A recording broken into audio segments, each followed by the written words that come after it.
D'ailleurs, j'ai une question sur les bénévoles, parce que toutes ces courses, on le dit, on le répète, il y a des organisateurs, des clubs organisateurs, mais il y a surtout des dizaines et des dizaines de bénévoles.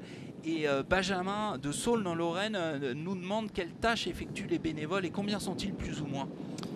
Alors, quelles tâches font les bénévoles? Alors, il y en a, ils sont multiples, hein, ils sont énormément. Regardez, là, on en a vu un à droite avec son petit chasuble jaune fluo. Bah, déjà, ils assurent la sécurité des coureurs en se mettant sur les différents carrefours de la course pour empêcher justement les véhicules de rentrer sur le parcours au moment du passage des coureurs. Ça, c'est là où ils sont le plus visibles. Mais après, on en a aussi beaucoup qui conduisent les véhicules en course, donc les véhicules de l'organisation, mais aussi bien les véhicules des invités.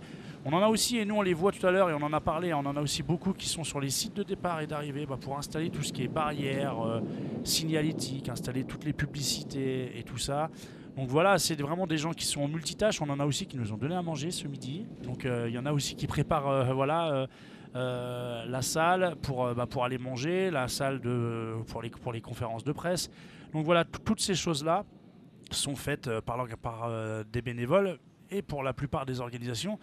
Ceux qui sont aussi bénévoles, c'est ceux qui sont aussi les directeurs de course et les organisateurs. Faut pas croire que tout le monde gagne sa vie à organiser des courses. C'est très très souvent constitué quasiment exclusivement que de bénévoles.